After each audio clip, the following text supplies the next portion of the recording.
개선할 거 많아.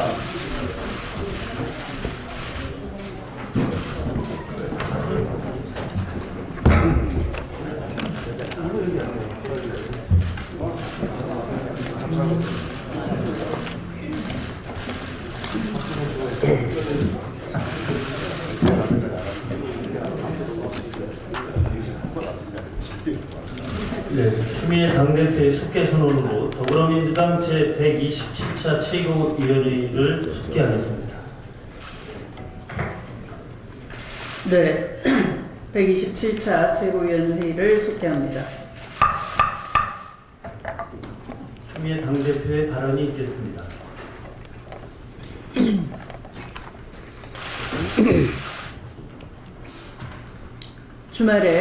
지난 주말에 동맹의 지도부에 대해 말의 자제를 요청하고 북한에 대해서도 자폭과 자멸의 행동을 중단해 줄 것을 촉구했었습니다. 여기에 대해서 미국의 뉴욕타임즈가 대대적인 기사를 써 주었습니다. 그것은 바로 미국에서도 이 한반도의 정세에 대해서 미국의 조야가 엄중하게 보고 있고 그런 것을 뉴욕타임즈가 중요하게 생각했기 때문일 것입니다. 공포의 균형은 말뿐만 아니라 힘으로도 이미 극한치에 달했습니다. 북한이 보이고자 하는 목적은 공포의 균형을 넘어서서 그것을 깨면서 미국을 압박하는 것입니다. 이에 대해서 중국은 쌍중단을 주장하고 있습니다. 우리의 운전석과 또 우리의 중재적 노력은 매우 제한적일 수밖에 없는 엄중한 상황입니다. 그럼에도 불구하고 이 소극적 평화마저도 임계치에 달한 이 상태에서 우리는 끊임없이 대화하고 중재하는 역할을 포기해서는 안 될 것입니다. 부부 사이에도 처음에 말싸움 정도 할 때 우리는 가정 내의 문제니까 혈장을 끼고 있을 수는 있습니다. 그러나 그 가정에서 폭력 소리가 난다면 우리는 그것이 평화를 깨는 임계치를 넘어섰기 때문에 그때 뛰어들어서 싸움을 말려야 되는 것입니다. 지금은 이 소극적 평화마저도 파탄이 나는 그런 종착역에 서서 우리는 적극적으로 대화하고 중재하는 역할을 해야 될 때라 생각을 합니다. 중국 역시 말로만 쌍중단이라 할 것이 아니라 적극적으로 행동해야 할 것입니다. 대한민국과 중국은 이 한반도에서 전쟁이 일어난다면 가장 큰 피해를 보는 곳이 한반도이고 또 그 여파가 중국에도 미치는 것이기 때문에 우리는 그렇게 강 건너 불구경하듯이 여야가 티격태격하면서 책임 전가를 하는 그런 일을 할 수만은 없는 것입니다. 하루속히 우리는 대화를 촉구하고 직접 대화의 분위기를 만들 수 있는 적극적인 중재자 역할을 보일 때라고 생각을 합니다. 그런 점에서 그동안 동아시아 문제에 대해서 위기 때마다 큰 말을 던져서 역할을 해온 헨리 키신저 전 국무장관이 한국 정부의 주도적 역할 촉구에 대해서 환영하면서 이것은 미국 정부에도 제대로 전달되기를 매우 크게 바랍니다. 왜냐하면 한국은 그저 한미 동맹이라는 제한적 틀 내에서 움직이는 것이 우리로서는 이른바 현상관리적 상황에 불가피하기 때문에 우리의 역할도 매우 제한적이라는 현실을 말씀드리면서 오히려 그런 의견을 우리 한국 정부에다가 할 것이 아니라 트럼프 정부의 적극적인 자문과 부문 역할을 해 주실 것을 당부드립니다. 오늘 문재인 대통령은 조지 푸턴 포드 미 합참 의장을 접견하면서 한미 연합 방위 태세에 관한 논의를 하고 저 또한 마크 네프 주한 미국 대리대사의 예방을 받고 굳건한 한미 동맹을 확인하고 최근의 한반도 정세와 관련해서 공동의 대응 방안을 모색할 예정입니다. 문재인 정부와 더불어민주당은 튼튼한 한미 공조를 바탕으로 북한의 그 어떤 도발에도 단호히 대응해 나갈 것입니다. 외교 안보의 사안은 여야를 초월한 초당적 협력이 필요한 분야인 만큼 문재인 정부의 노력에 야당도 동참해 주실 것을 호소드립니다. 17일은 문재인 대통령이 취임 100일이 되는 날입니다. 문재인 정부 취임 100일의 키워드는 적폐청산과 나라다운 나라 건설이라 할 것입니다. 검찰과 국정원 개혁, 갑질 건절, 명예과세, 부동산 대책, 최저임금 인상, 건강보험의 보장성 확대, 국정 역사 교과서 폐지 등에 국민들은 압도적 지지율로 화답하고 있습니다. 또한 한반도 평화를 위한 굳건한 한미 동맹과 주도적인 외교안보 상황 관리 능력에 대해 국민들도 적극적인 신뢰를 보여주고 계십니다. 준비된 집권당, 준비된 대통령의 약속을 지켜온 100일이었다고 자평하고 싶습니다. 그럼에도 우리가 촛불 민심을 받들고 적폐청산과 국민대 통합의 대장정은 이제 시작에 불과하다 할 것입니다. 높은 지지율에 자만하지 말고 더 진지하고 겸손한 자세로 문재인 정부는 취임 초기에 초심을 잃지 않고 국민 눈높이에서 지속적인 개혁을 실천해 나갈 것입니다. 민주당은 문재인 정부의 성공을 위해 또 촛불 시민의 열망에 부응하기 위해 최선의 노력을 다해 나갈 것입니다. 문재인 정부가 촛불 혁명의 초심을 잃지 않도록 국민 여러분께서 계속해서 지켜봐 주시고 많은 지지와 성원을 당부드립니다. 아울러 정부 출범 100일이 다 되도록 아직까지 공석인 헌법재판소장에 대해서도 한 말씀 드리겠습니다. 문재인 대통령이 지난 8일 헌법재판관 후보자로 이유정 변호사를 지명하면서 헌법재판관 9인 모두가 채워질 전망입니다. 박근혜 전 대통령을 탄핵하고 평화적으로 정권을 교체할 수 있었던 것은 헌법재판소가 본연의 제 역할과 기능을 다하였기 때문입니다. 그러나 지난 1월 박한철 전 소장이 물러난 뒤 헌법재판소장 자리는 지금까지 공석인 상태입니다. 그러나 야당은 김 후보자의 판결 성향 등을 문제 삼으며 인사청문 특위에서 인준 절차 자체를 막고 있습니다. 이미 헌법재판관으로 임명된 재판관의 성향을 문제 삼는 것 자체가 어불성설이라 할 것입니다. 이제 와서 낡아 빠진 색깔론으로 현재 소장의 인준을 가로막는 것은 탄핵 결정에 대한 분풀이성 반대가 아니라 반대라 하지 않을 수가 없습니다. 김 후보자는 헌법재판관 중 유일한 호남 출신이자 확고한 헌법 수호와 인권 보호 의지로 공권력을 견제하고 사회적 약자를 보호하는 데 있어서 헌신을 다해 오신 분입니다. 또한 선임 재판관으로서 헌재 소장 대행 업무를 수행하기 때문에 헌재를 안정적으로 운영하는 데에도 최고의 적임자라 할 것입니다. 8월 임시국회에서 김 후보자가 인준될 수 있도록 야당의 적극적인 협조를 다시 한번 부탁드립니다. 말씀을 마치겠습니다. 네, 다음은 오원식 원내대표의 발언이 있겠습니다. 내일은 72주년 8.15 광복절입니다. 일제강점기 36년간의 절망 속에서도 애국지사에서부터 이름 없는 이들까지 온 삶을 바쳐 싸워온 덕세, 우리는 오늘의 번영된 대한민국에 살고 있습니다. 우리는 순국 선열들의 고귀한 희생을 결코 잊어서는 안 됩니다. 광복절은 자랑스러운 기쁨의 역사지만 아직까지 쓰라린 아픔의 역사로 남아있습니다.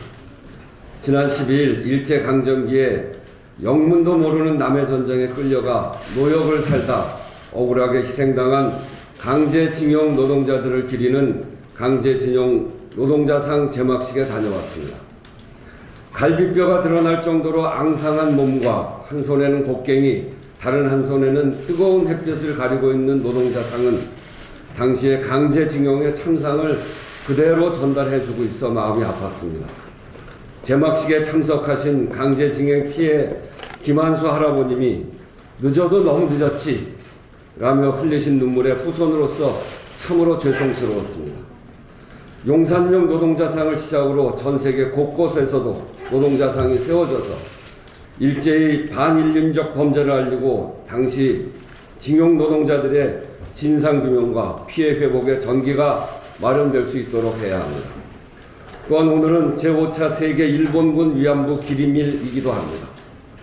1991년 8월 14일 고 김학순 할머니의 최초 증언을 통해 위안부 피해의 참상이 세계에게 알려진 것을 기념하기 위한 날로 할머님의 용기가 없었다라면 일본의 폐륜적 범죄 행위는 드러나지 않았을 것입니다.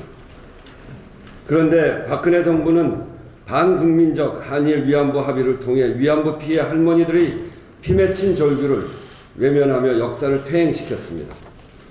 외교부 산하 한일 일본군 위안부 피해자 문제 합의 검토 TF가 설치된 만큼 반역사적 위안부 합의의 배경과 과정을 철저히 조사하는 것을 통해 그 과정에서 적법하지 않은 것이 발견된다면 관련자에 대한 엄중 문책 또한 이루어져야 할 것입니다. 최근 위안부 모집이 일본 군부의 명령에 따른 것을 시사하는 일본 경찰 문서가 공개되는 등 일본의 범죄 행위가 사실로 드러나고 있는 상황에서 위안부 합의에 대한 진상조사와 재협상은 더 이상 미룰 수 없는 사안입니다. 위안부 문제의 최종적인 해결은 반인륜적 범죄, 전쟁 범죄인 성노예 범죄에 대한 일본의 진심 어린 사과와 반성, 피해자들의 인권과 명예 회복에서부터 출발되어야 합니다. 더불어민주당은 위안부 문제뿐 아니라 일본의 강제징용에 대한 철저한 진상규명이 이루어지고 일본의 공식적인 사과와 법적 배상을 위해 최선을 다해 나갈 것입니다. 최근 통계청의 발표에 따르면 2015년 기준으로 11채 이상 주택을 소유한 사람이 3만 6천여 명에 이르는 것으로 나타나고 있습니다. 이는 2012년 통계보다 무려 50%가 증가한 것이며 이 기간 무주택자 내 집 마련 비율이 고작 2.2%에 상승한 것에 비하면 참으로 놀라운 일입니다. 박근혜 정부의 무차별적인 부동산 경기 부양책으로 투기 세력들이 탐욕만 키우고 서민들의 내 집 마련 꿈을 꺾어왔다는 것이 통계적으로 확인되는 것입니다. 한마디로 박근혜 정부는 부동산 시장을 투기 세력들의 투전판으로 전락시켰다는 이야기입니다. 특히나 이번 발표가 2015년 기준임에 비춰 상승세가 더욱 심했던 2016년, 2017년 다주택자 비율은 더욱 늘어났을 것입니다. 문재인 정부의 파리 부동산 대책은 부동산으로 일시적인 내수 진작을 꾀해 경제 무능력을 감추려 했던 박근혜 정부의 무모한 한탕주의에 철퇴를 가하고 주택시장을 투전판이 아닌 서민, 실수요자의 주거안정 중심으로 개편하는 데 방점이 찍혀 있습니다. 다행히 시장에서도 파리 대책의 효과가 가시적으로 나타나고 있습니다. 한국감정원의 발표에 따르면 서울 지역 아파트값이 무려 1년 5개월 만에 하락으로 전환됐고 경기도 지역 아파트값 상승세 또한 크게 둔화됐다고 합니다. 치솟던 주택가격 급등세에 일단 제동이 걸렸으나 안심할 수준은 아닙니다. 역대 정부에서 정책당국의 오락가락 정책으로 부동산 불패 신화가 다시 고개를 드는 사례가 허다했습니다. 투기 목적의 부동산 시장 참여는 문재인 정부에서는 가능하지 않다는 정부의 정책 기조를 일관되게 이어가야 합니다. 또한 더불어 서민층 중심의 실수요자들이 피해를 입는 일이 없도록 필요한 추가 대책 마련에 철저를 기해야 할 것입니다. 지난 주말 미국 언론에 따르면 북한과 미국의 트럼프 행정부 출범 이후 뉴욕 채널을 복원해 지속적으로 물밑 대화를 이어왔다고 합니다. 이는 최근 필리핀에서 열린 아시아 지역 안보 포럼에서 틸러슨 미국 국무부 장관이 북한과 소통을 위한 다른 수단들이 열려 있다며 대화 채널 가능성을 시사했던 것과 궤를 같이 하는 것입니다. 북한과 미국의 말폭탄 속에서도 지속적인 말 교환이 이루어지고 있다는 것은 문재인 정부의 제재와 대화 기조가 역시 옳았음을 방증하는 것입니다. 이런 상황에서 문재인 정부 비판에만 열을 올리는 야당이야말로 정부의 초당적인 협력에 함께해야 할 그런 정부와 초당적으로 협력에 나서야 할 때입니다. 또한 문재인 대통령께서 오늘 청와대에서 던포드 미 합참의장과 접견할 예정입니다. 양국의 제재와 대화 병행 속에서 철통 같은 한미 연합 방위 태세를 재확인하고 북한의 무모한 도발을 억제하는 확실한 시그널을 보내는 자리가 될 것이라 확신합니다. 더불어 지난 주말 트럼프 대통령과 시진핑 주석 사이에 북한 문제 해결을 위한 통화가 있었는데 양국 정상이 한반도 비핵화, 평화 및 안정 실현을 위해 공동의 노력이 필요하다는 점에 인식을 함께한 점을 높이 평가합니다. 한미 공조, 주변국의 긴밀한 협조 등 불협화음 없이 한반도 평화를 위한 상황 전개가 벌어지고 있는 만큼 북한은 어느 누구도 이로울 것이 없는 위협 행위를 중단하고 대화의 장으로 나오겠다는 전향적 자세를 하루라도 빨리 보여야 함을 명심하기 바랍니다. 이상입니다. 다음은 박범계 최고위원의 발언이 있겠습니다.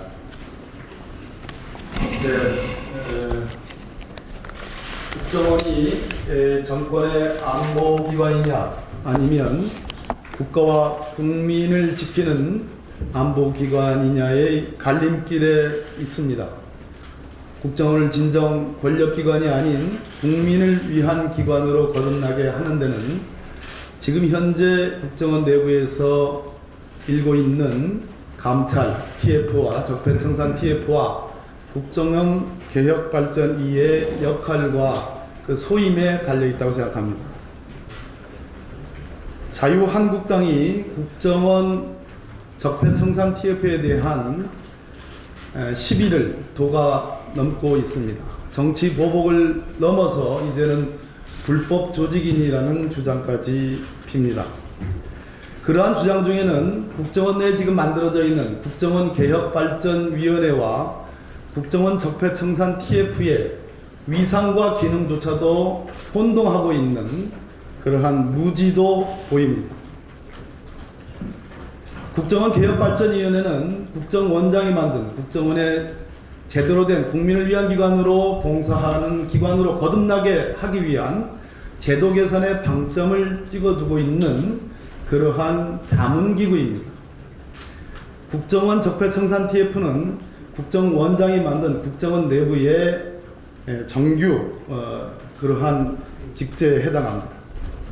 그런데 그것조차도 혼동하는 그러한 주장이 있는 것 같습니다. 행정기관 소속위원회의 설치 운영에 관한 법률 및 시행령은 대통령 소속기관인 국정원에 그러한 자문기구로서 국정원 개혁발전위를 둘 수 있는 근거가 될 수 있습니다. 국정원법 제14조는 직원의 직무 수행에 대한 직무 감찰 규정을 두고 있습니다. 따라서 현재 적폐청산 TF가 직무 감찰의 일환으로 하는 그러한 근거와 행위들은 다 법률에 근거한 정당성을 갖고 있습니다. 국정원법 10조는 원장은 필요한 공무원의 파견 근무를 관계기관에 요청할 수 있다고 규정하고 있습니다. 검찰청법에는 검사의 타기관 파견과 관련해서 오로지 대통령 비서실에 한해서 파견 제한을 두고 있습니다. 그 어떤 기관에도 파견 제한 규정이 없습니다. 또한 국가공무원법 제32조의 사항은 국가공무원의 타 기관, 소속기관 아닌 타 기관에 대한 파견 조항을 두고 있습니다.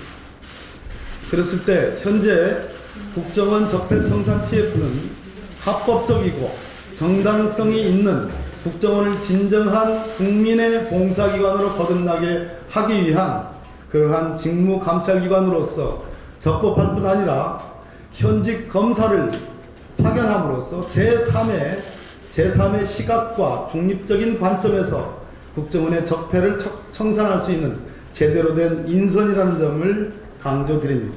마지막으로 국정원 개혁발전위원회의 위원장께서 발표한 내용은 TF의 내용을 보고받고 국민이 이러한 내용들을 아는 것이 국익에 도움이 된다는 그러한 공익적 차원에서 발표하는 점도 지적을 드립니다. 이상입니다. 네, 다음은 송영섭 최고위원의 발언이 있겠습니다.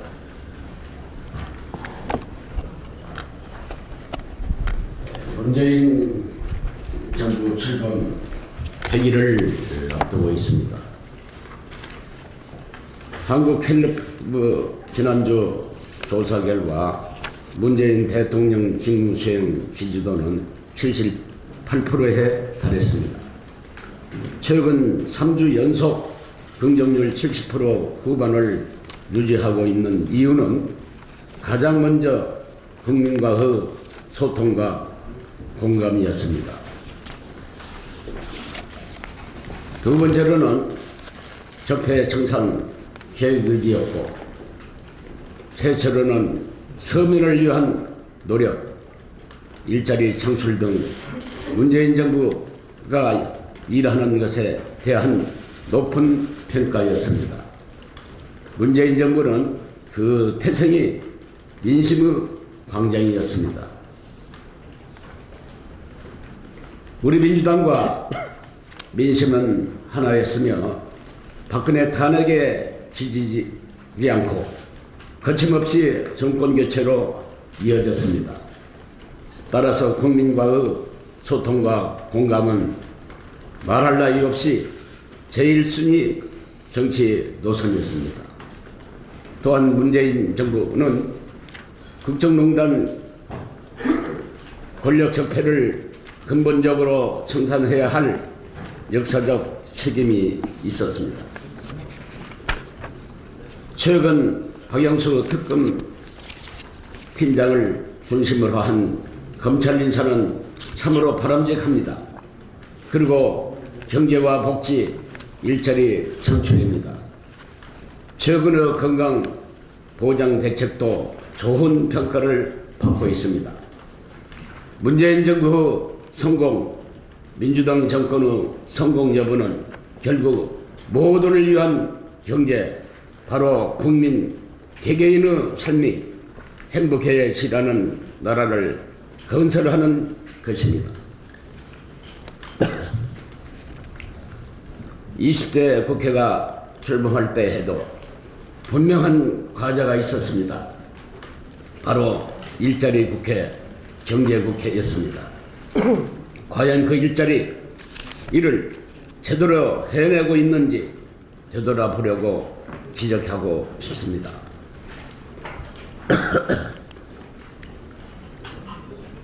저질 막말 정치의 발목 잡기 급급한 자유한국당에 대해 경고합니다. 경제를 망치는 정치, 민심을 거스르는 정치는 존립할 수 없을 것입니다. 오늘 이 시간이 바로 대한민국의 역사입니다. 민의가 관통하는 새로운 정치, 정의가 불의를 이기는 새로운 정치, 경제를 살리고 민생을 살리는 새로운 정치를 향해 우리 다 같이 전진합시다. 감사합니다. 네, 다음은 양양자 최고위원의 발언이 있겠습니다.